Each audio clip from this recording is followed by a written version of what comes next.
Seriously, thanks for being here. Thanks for sticking around on a Sunday afternoon. I take this time with you guys very seriously, and kind of want to update you on a couple things, and also kind of candidly, I want to talk about some things and really say thank you for some things in particular that I hope are meaningful to you. First of all, as we look over our shoulder, by God's just extraordinary grace here, we're continuing to help more and more people find their way back to God. If we look at this January and February versus last January and February, our attendance here just at the yellow box is up 13%. There's 279 people that are showing up here every weekend that we're helping find their way back to God, so good job. And I'll tell you, yay God. And actually, since the last time we had a leadership community, I think we had, was it more than 80? Or how many baptisms we have that weekend? Was it 80, or was it 80 on the nose? I think it was 80, it says 80, so it must be true, right? I made a PowerPoint, so it must be true. It's like the Bible. It's on the screen. We'll say 80. And how many of you know people who got baptized that weekend? How many of you know? Look around. Look at it. Is that awesome? That's the thing I love, because when I throw up that number, 279, sometimes it looks like a big stat. You have this bar graph going up to the right, that kind of stuff. But every one of those people, I want you to always get that. That's one of our friends, right? That's somebody who lives in our neighborhood. That's somebody I go to work with. That's somebody that I know. One of my favorite stories of one of the people who got baptized was actually a friend of our family, a friend of my son's. My son Caleb, his friend Austin got baptized, and kind of just decided that morning, going, hey, we're doing baptisms. I'm all in. Texted his mom, said, hey, family, I'm doing this, and it kind of goes back. Do you remember the weekend where it was on gratitude? We challenged people to write notes of gratitude to each other. It was about a year and a half ago. Do you remember that?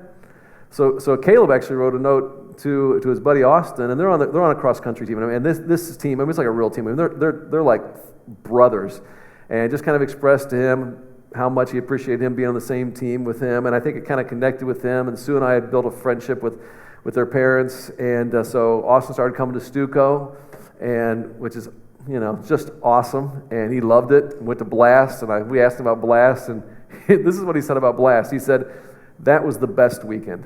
I was like, really? And he's like, no, I mean like the best weekend of my whole life. And I had a great time. So when he came back, he got baptized. And part of the rest of the story, it's just kind of, we'll keep it right here too. Last week, he even came up to me and said, hey, somebody told me this is last Sunday, somebody told me I ought to think about being a pastor. I want to talk to somebody about that.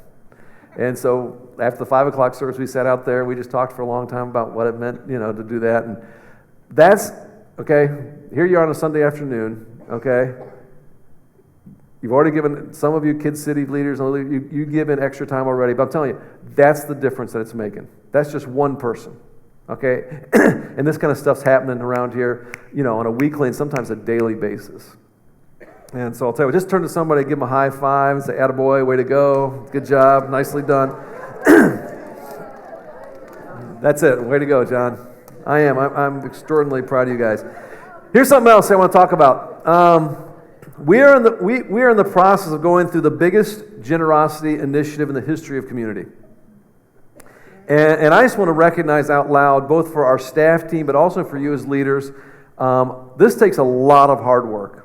I mean, we're already a church and a group of leaders that aren't afraid of hard work, but this is like hard work and now some more hard work. And then on top of that, individually, what it requires of all of us is prayer, faith, and then sacrifice.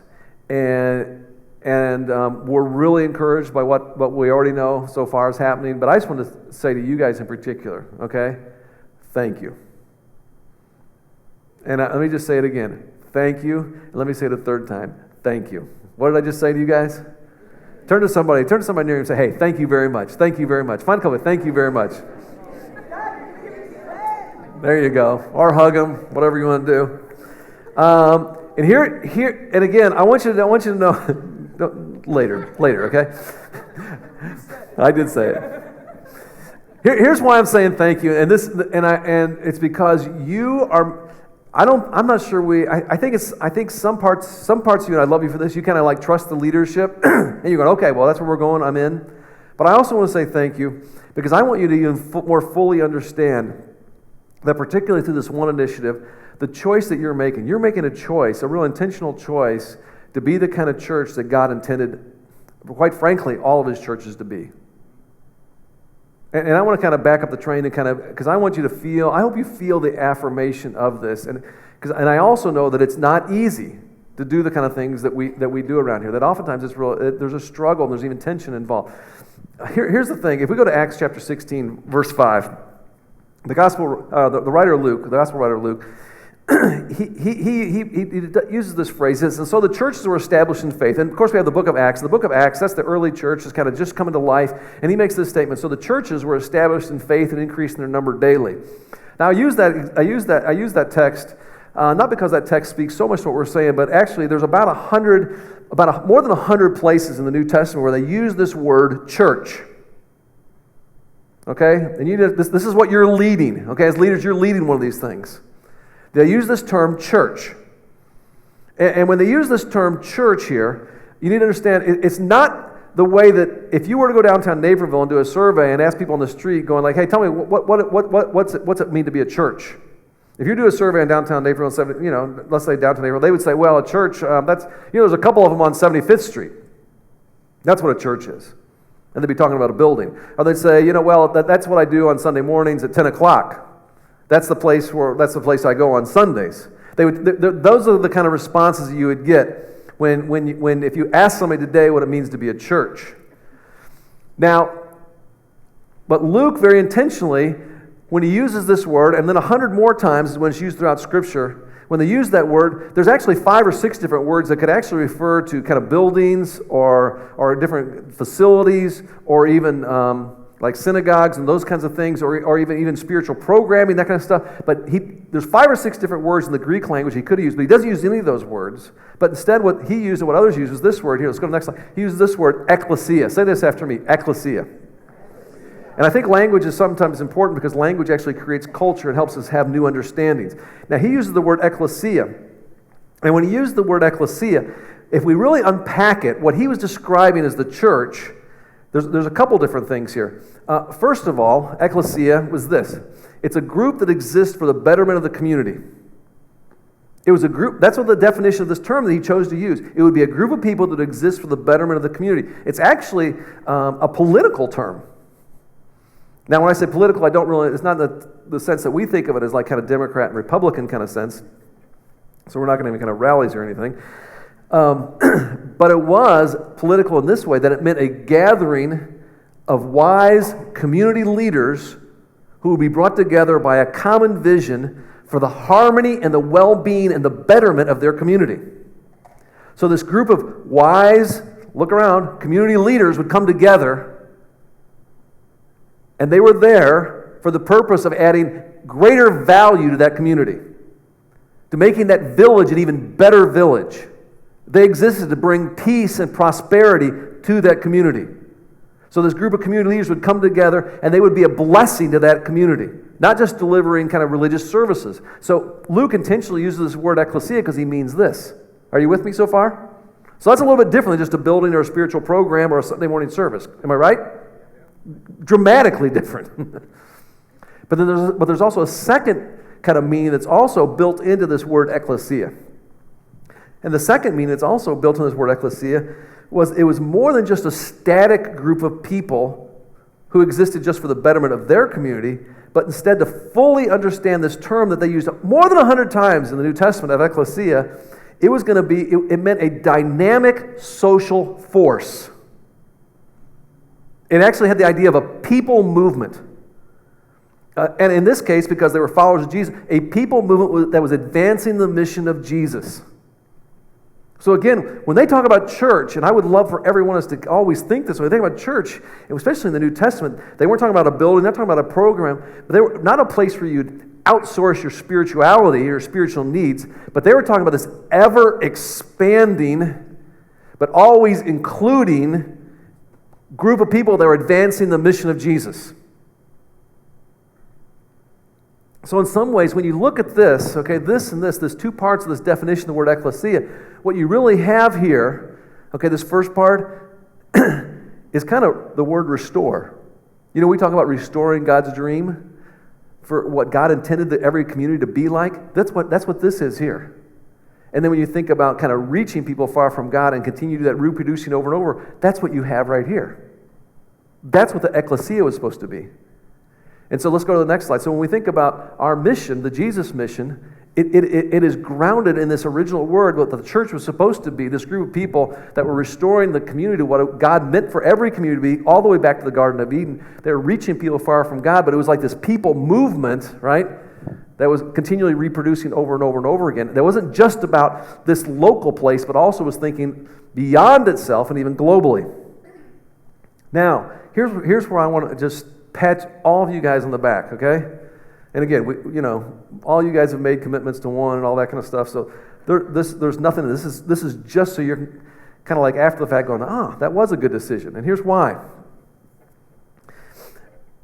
By making the commitment that we made a commitment that said we want to be a church, we want to be an ecclesia, we want to be a movement of people who exist for the rest of the community and also to advance the mission of Jesus.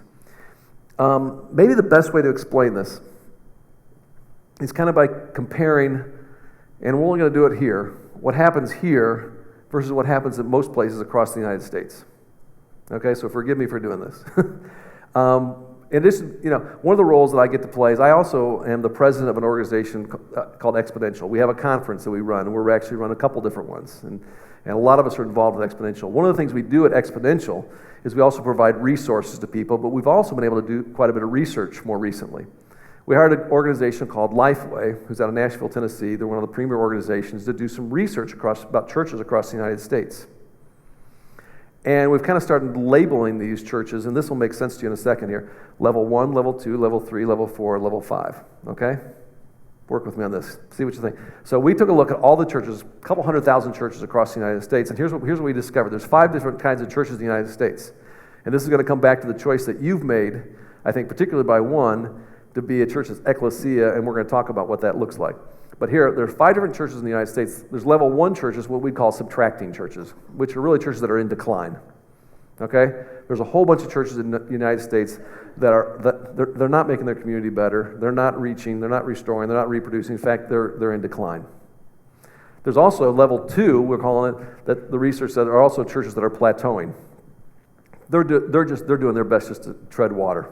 They're just trying to stay afloat, just trying to survive. Does that make sense? And actually, if you look at this, level 1 and level 2, subtracting and plateauing, that's 80% of the churches in the United States.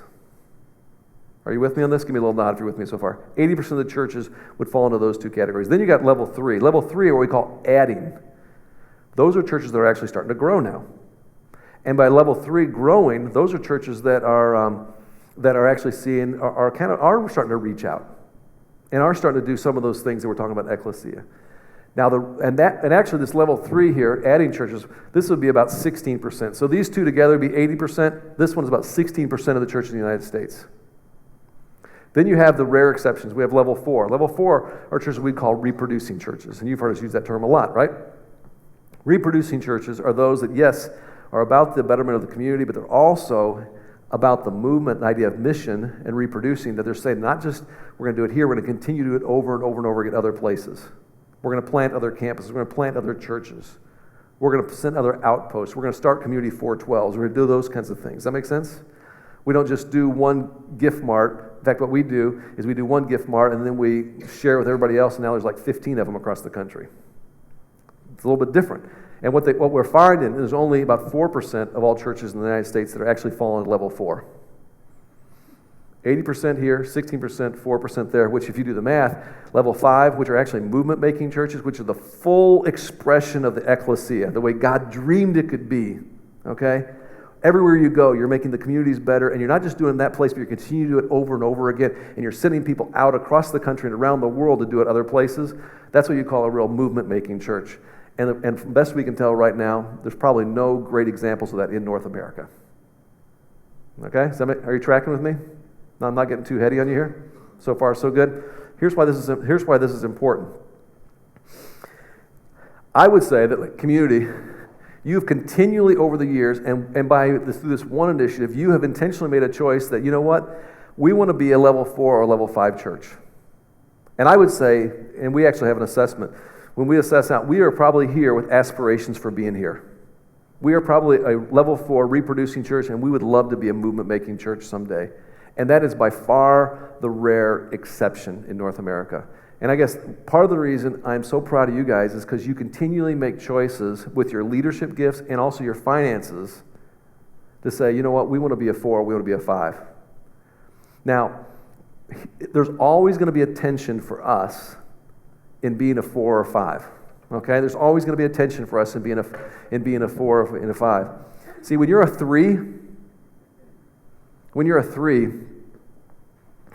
you will always think about here. You don't think about there, there, there, and there. Does that make sense? Because you're just trying to add. You're trying to grow this one thing I got here.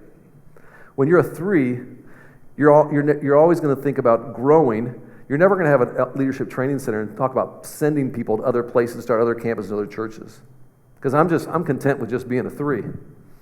When you're a 3, at a certain place, you kind of lower the RPMs and kind of start to relax a little bit because you're going, hey, we're doing pretty good. Look, we got a nice building, we got a big church, we got a great youth student ministry.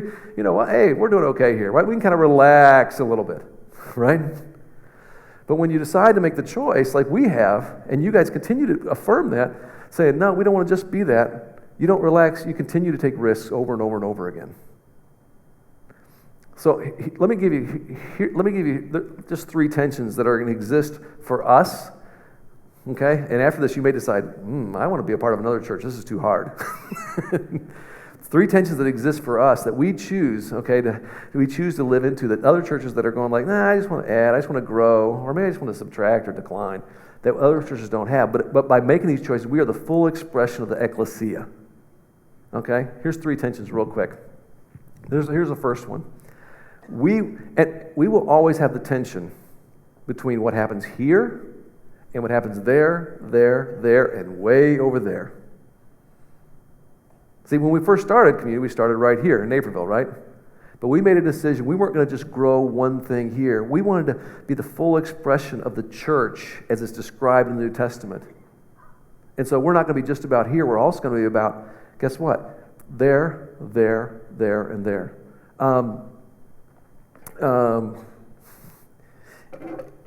I don't know, maybe, I don't want to be careful. In some ways, I think, as we look over our shoulder, unique to this situation here at Community, or at the Yellow Box, we went through All In not long ago, right? All In was awesome, but it was probably not as hard as going through 1, because All In was mostly about what? Right. And it's nice to be about here sometimes, isn't it? I mean, look at this place. It's spectacular, right? But what we ended up, we had a great building, we had a great auditorium, we did a lot of great things for the betterment of this community. Now, there was one there part, and the there part was, hey, we had an LTC, and we're seeing some really cool stuff happen as a result of that. But that made it, I think, we felt less tension than when we go through 1, and all of a sudden 1 is going like, hold it, Plainfield's getting a building, Chicago's getting a building, Shorewood's going to, Yorkville's getting a new Kid City space, Romeoville's getting a new Kid City space. What are we getting, right? Am I right? But it's about there, and God bless you guys, because you decided, no, you know what? It's going to be not just always have to be about here. It's also going to be about there, and there, and that takes a remarkable level of spiritual maturity. But let's face it, if you're a Christ follower, it's always about somebody else, isn't it? That's innately that's what it means to be a little Christ. That's what Christian means. And it's not just about here, but it's always about there. And I just want to, again, I guess because of the commitments you've already made, I want to say thank you and say congratulations, because you said, you know what, we're okay. We want to also be about there.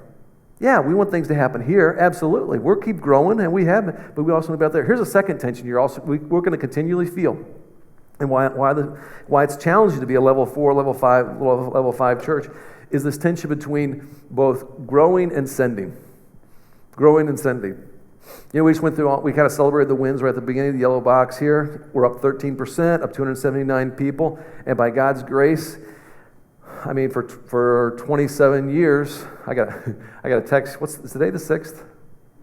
Yeah, I got a text yesterday from John. Happy 27th. I don't know if you guys knew it, but yesterday was the 27th anniversary of Community Christian Church, which is cool. So I text John back, happy 27th, and that was the party. But for 27 years, I mean, every year we've grown. And that's been just by God's grace. And I think growing numerically and also growing spiritually, that is good, okay? And we talk about these tensions here. It's not like it's a tension you want to try to eliminate one of these. No. This is a tension to be managed. You have to live in that tension with both these things. We want to grow and we want to ascend. We want to be both here, change this community, but also want to be out there. That's what makes this challenging for us. And one of my favorite moments in the last several months here at the box, I don't know if you remember this or not, but we had, do you remember Dwayne and Sonda, who came on the stage, and then also Kingsley? And we commissioned both of them. They two people that went through our leadership training center, and Dwayne got up here. Do you remember? It was moving. He said, "I dream of a different kind of Chicago." Do you remember him saying that? And you can kind of feel like everybody in the whole room going like, "Yeah, I dream of a different kind of Chicago." And then Kingsley got up and he just kind of lit up the place. And he's talking about what he's going to do in Uganda. And we prayed or Patrick prayed over them and blessed them. We sent them out. We gave them a little bit of money too to bless them. I love that. Because in that moment, again, just like through this one initiative, we made a decision, you know what, we're going to be the kind of church that's going to be a 4 or 5. We're going to be the full expression of the ecclesia. We're going to grow. Yes, we are right here. We're going to help people find their way back to God, like the story I told about my son Caleb's friend. But we're also going to send. And doing that is harder work. There's a tension in that. There's a tension that actually exists there. But again, here's part of the one I just want to say to you, thank you very much. Thank you so much for being that rare kind of church that says, no, we want to do both. We want to do both of these things. We want to do both of these things. Here's the other thing that's going to happen too. There's a third tension. And again, these are tensions not to resolve, like you eliminate one. It's a tension to be managed. I have to live in this. I got to live in this tension. Because that's what it means to be the full expression of the ecclesia, to be the church, the way it's described 100 plus times in the New Testament. And this third tension is relaxing versus risking. It would be easy, okay? And it's going to get increasingly probably challenging for the yellow box. Organizations typically have like about a 40-year life cycle where you kind of grow like this and then they start to decline. Okay, we're 27 years. Okay? And we're gonna have to fight that baby. Okay? Because you know what? It's really easy to kind of come in here and to relax and go, hey, it's a big church, we've got great programs, we're doing good stuff. How do we continue to keep in front of us the great need that's here in the Chicago area and around the world so we continue to take risks? And I think that's what happened with one. And again, God bless you guys. You got behind it, not just with empty talk, but also your real dollars. One of my favorite moments that happened recently here, I think it was actually last fall, we had what we called an ICNU pizza lunch up in the LTC, up in the Leadership Training Center. And this ICNU, we talk about that being the 4 most important letters in the alphabet, ICNU. And it was for any of the campus pastors that wanted to bring people who were interested in planting churches or going through our leadership residency program. I don't know if you heard this or not, but guess who brought, out of all our campus pastors, guess who brought the most folks? I don't know if you guys know this. My dad is the campus pastor at our Carolina location where everybody's 55 and over. Most of them are 60, 65 and over. He brought the most people. He had like a half dozen people, 6 people up there, 5 or 6 people up there who are going like, you know what? We've already made money. We're already retired. We want to go plant a church. And at first you're kind of like snicker, like, isn't that cute, right? No, they're dead serious. They're going, no, we can go to other communities just like Carolina. We can move in there. Nobody has to pay us a salary. I don't want to golf my whole life away. Maybe a little bit of golf, but I could do this for free. And we can make a huge kingdom difference. And I'll tell you, here's what I loved about that. What I loved about that, okay, you had a room full of folks, and it was the people who were 60, Patrick was there, 60, 65 plus, who were going like, you know what, we are going to continue to take risks. And that's what, I think it's that kind of thing that says, okay, hey, that's what makes us a level 4, kind of level 5 church. And again, I just want to say, what you did, okay, maybe you didn't fully realize, you thought, well, I love my church, so I'm giving money. What you did through the one, okay, what you're doing with this one initiative, is you're saying, no, we will continue to be this kind of full expression of ecclesia, this reproducing, movement-making church That, yes, we're going to be about here, but we're also going to be about there. Yes, we're going to keep growing this place, but we're also going to be sending people other places around the world. Yes, it's tempting for us to relax, but you know what? There's going to be a rhythm that we're going to keep taking risks. We're going to keep taking risks. And let me add one more thing before I wrap it up. Here's why this is so important. There are so many other churches that are watching what you're doing that's getting mimicked across the country, increasingly so. Last Wednesday, I was in Atlanta. I was in Atlanta, Georgia, with a young leader there, James Griffin. James probably is in his early 30s. He's leading a church of 1,800 people. His buddy's a guy named Jason Gerds. He's leading a church of 2,500 people. They're both in their mid to early 30s, pretty large churches. But they had Patrick and I come down there. You know why? Because they pulled together a bunch of other church planters, and they wanted to start a whole church planting network.